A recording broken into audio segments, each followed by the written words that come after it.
Buenas tardes, mi nombre es Alexander Galvis. Voy a hacer la presentación sobre las partes de la historia clínica y la legislación colombiana al respecto. En primera instancia voy a hablar sobre la estructura de la historia clínica. Me parece muy importante y relevante hablar que la historia clínica puede ser dependiendo del servicio, puede ser de urgencias, de paciente hospitalizado, de consulta externa o de odontología. Como lo que tenemos es abarcar la mayor parte de elementos y la historia clínica más compleja, vamos a tratar el paciente hospitalizado. La historia clínica del paciente hospitalizado consta de 7 partes. La primera es la anamnesis y la segunda es la exploración física, que son las dos partes más grandes y más significativas. Después sí es como la interpretación clínica y semiológica, donde tenemos el resumen semiológico, la impresión diagnóstica, la evolución diaria, el análisis y la epicrisis como tal.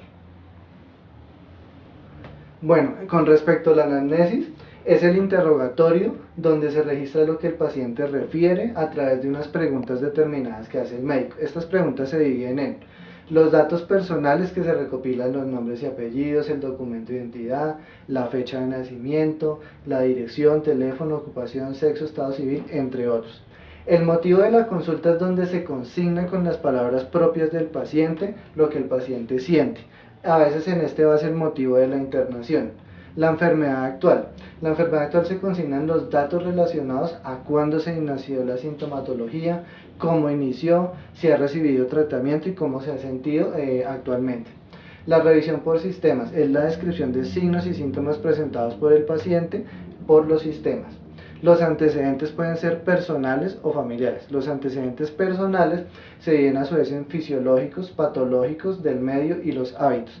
Y los antecedentes familiares más que todo es la parte hereditaria y las enfermedades que hay en la familia.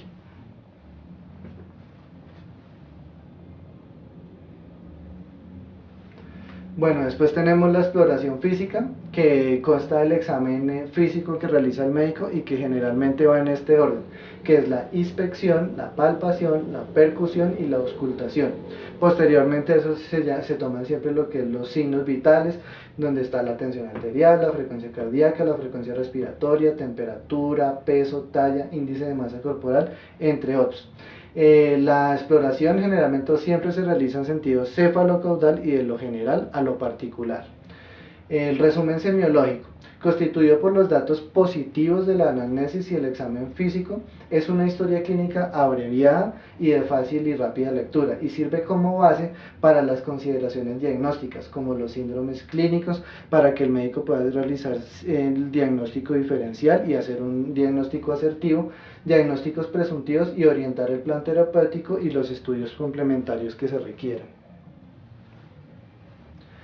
Después tenemos la impresión diagnóstica, que es donde se consigna la posible patología por la que el paciente acude a la consulta. El tratamiento hace referencia a la prescripción de medicamentos o a las ayudas diagnósticas que se requieran.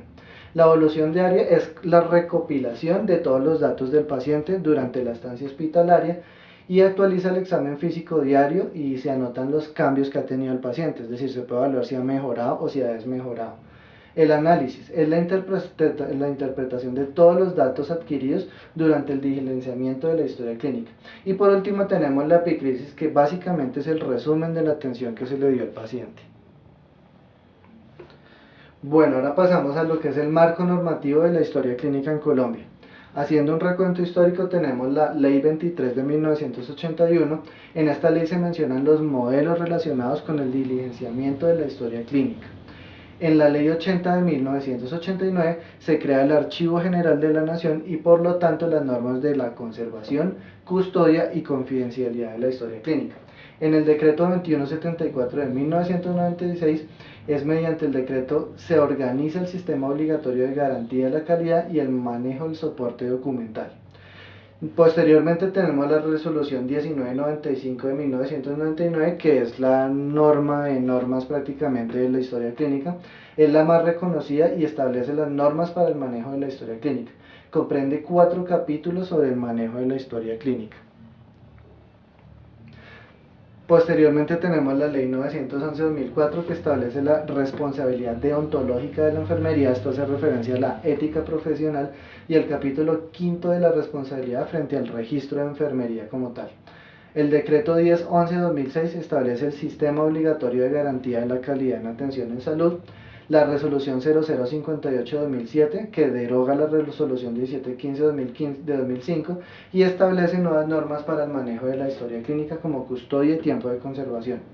Por último, y para finalizar, tenemos la resolución 839 de 2017, que es la última norma, por la cual se modificó la resolución 1995 del 99 y se dictan otras disposiciones. Dentro de lo más relevante está la conservación de la historia clínica, que ya no sería por 20 años como en la 1995, sino que sería por 15 años distribuidas en 5 años en archivo de gestión y 10 años en archivo central.